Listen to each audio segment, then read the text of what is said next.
In the post, like you felt like they were giving him the ball too far. I'm starting my offense with Anthony Davis. No disrespect to Reaves, and but like I'm not going pick and roll with Reaves before I get him the ball in the post. Personally, I'm not mad at that because he was doing his thing when he got the ball. Like, and you got to make Jokic move, bro. I like that matchup 1-on-1. AD got the ball. Jokic is guarding up. Oh, he's almost winning that matchup every time. That he didn't struggle. Like Jokic is gonna kill, but I feel like AD he killed, but I feel like he could have killed even more though. Y'all do me a favor, man. Drop a like on the video.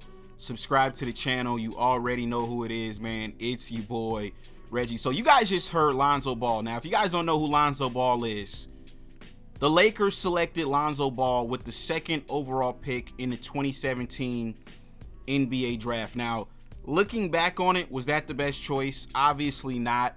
You had guys like De'Aaron Fox, Jason Tatum, Donovan Mitchell, Bam Adebayo, right? All these guys were in the same draft class and they got selected after Lonzo Ball. But you got to give it to LeVar Ball, man. The dude is a marketing genius, and yeah, he was able to get Lonzo picked number 2 overall. Magic Johnson selected him, so it was what it was. Now, obviously, Lonzo Ball got traded in the deal for Anthony Davis. So Lonzo then goes to the Pelicans, and then he obviously goes to Chicago, and he's actually been injured the last few years. I don't even remember the last time I've seen Lonzo Ball play basketball, but it is what it is. I guess they've started a new podcast, right? So they got to talking about the Lakers and, what they could have done differently against the Denver Nuggets. Now, Lonzo Ball is a traditional point guard, right? He's the kind of point guard that is looking to get everybody involved, and that's one of the things that I do like about Lonzo Ball. He's one of those old school kind of point guards in the modern NBA. Came into the league with a funky ass jump shot, but he actually has turned himself into a respectable 3-point shooter. Now he's kind of switched up his mechanics on his shooting stroke, and yeah, man, now everybody has to respect Lonzo Ball from the 3-point line. He's actually pretty good shooter at this point. So, like I said, they were talking about the Lakers, and he brought up Austin Reaves. Now, me personally, I feel like one of the fundamental flaws with the Lakers this season and why Darvin Ham eventually got fired, ladies and gentlemen, was because, number one, we never got our starting lineup correct, okay? Now, in my opinion, Austin Reaves should have never been a starter to begin with. He started his career on the bench. I think that that's the best role for Austin Reaves, is a reserve role.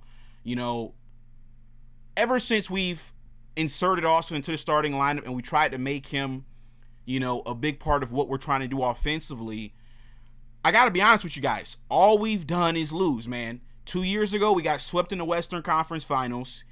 He goes to Team USA that summer. They don't even get a medal. He comes back last season. He gets benched 8 games into the season.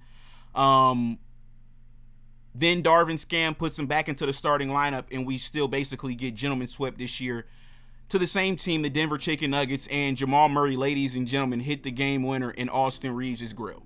Okay, it's just been a debacle ever since this guy has became a starter. In my opinion, if you're not going to trade him going into next season, at the very least, he's got to get moved back to the bench. Okay, now Lonzo Ball,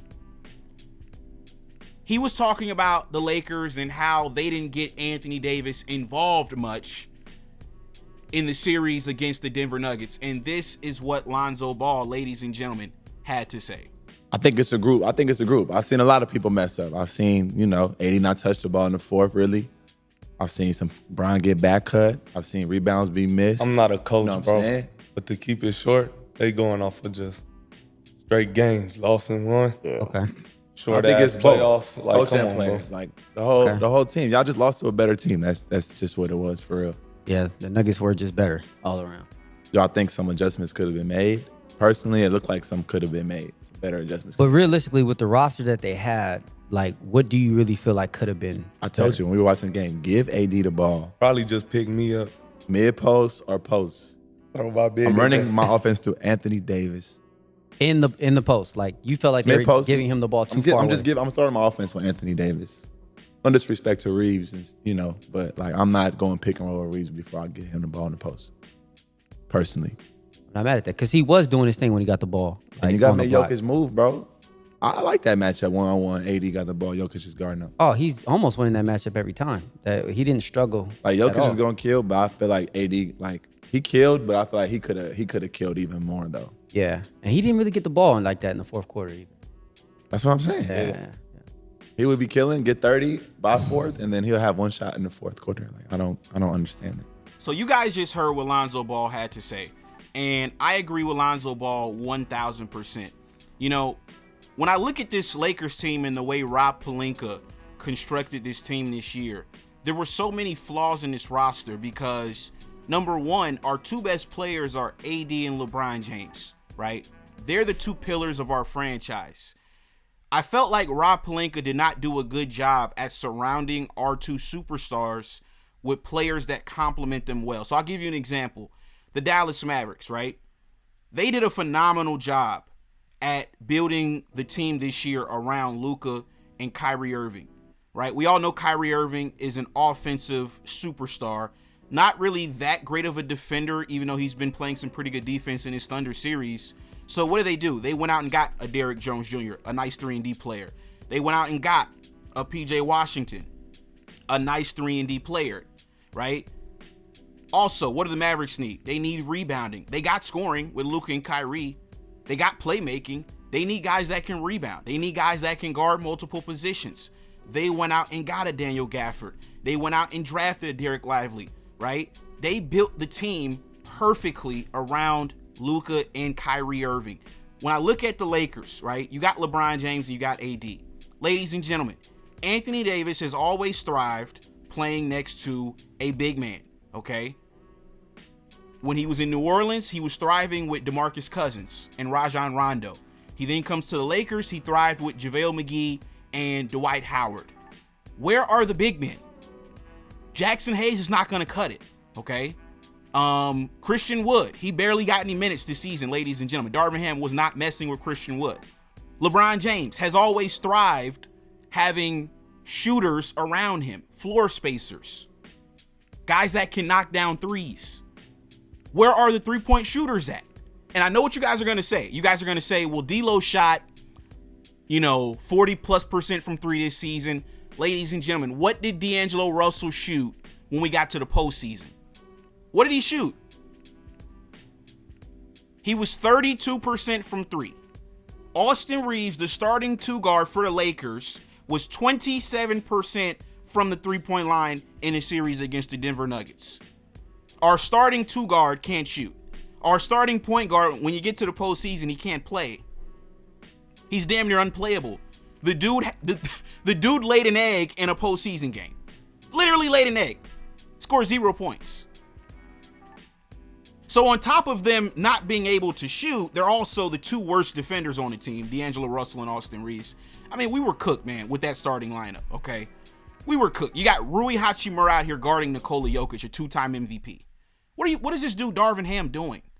And I told this dude, Darvin Ham, I tried to tell him, ladies and gentlemen, I said, listen, you're going to have to make a decision. It's either going to be Austin Reaves and D'Lo, or it's going to be you. He didn't want to bench Austin Reaves and D'Lo. So now guess what? Now you're fired, okay? And D'Lo's probably going to get traded, or he's not going to pick up, his player option. And Austin Reaves is more than likely out the door for a third star, whether it's DeJounte Murray, DeMar DeRozan. I've been seeing Donovan Mitchell leaving. His name has been floating around there as well. So, yeah, man, I agree with Lonzo 1,000%. We came into this season, I was listening to content creators. They were talking about Austin Reaves can be an all-star.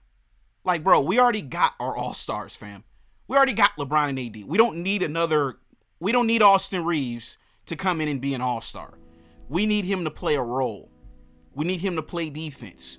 We need him to not be able to knock down three-pointers. Ladies and gentlemen, he can't do any of that, okay? So I know what his fanboys are going to do. They're going to come into the comment section, and they're going to drop off his stats in the first round against Denver. I don't care about empty calorie stats that do not contribute to winning. I don't care.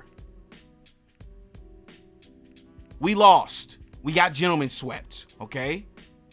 It doesn't matter. Nobody talks about AD stats. Nobody talks about LeBron James' stats. You wanna know why? We got swept. And another thing that they're gonna try to do is they're gonna try to say, oh, well, what about LeBron? And what about AD? Okay, well, let's talk about them. Ladies and gentlemen, we've won championships with LeBron and AD. We've won nothing with Austin Reaves. We've won nothing with D'Angelo Russell, okay? They're not on LeBron and AD's level. So let's just knock it off, all right? Austin Reaves ain't Caruso. Caruso helped us win championships. Austin Reaves helps us get swept, okay? D'Angelo Russell ain't Rondo. In the playoffs, Rondo was our third most important player. D'Angelo Russell in the playoffs is a liability for the Lakers. We need wholesale changes with this roster. We need guys like we had in 2019, 2020 that were vets, that had experience, that knew how to win. And it's just that simple. So what I want from you guys is to come into the comment section down below and let me know, man, what you guys thought about everything Lonzo Ball had to say, everything we said in this video. Like I said, I agree with Lonzo Ball. I'm not running no offense through D'Lo and Austin Reaves, man. I'm running offense through Anthony Davis. I'm going to get AD involved. I'm going to go to AD late in the games. And I'm going to go out dying with my best player, okay? Simple as that. Y'all let me know what y'all think. Be sure to drop a like on the video. Subscribe to the channel. I will catch you guys on the next one. This was another installment of The Locker Room. Peace.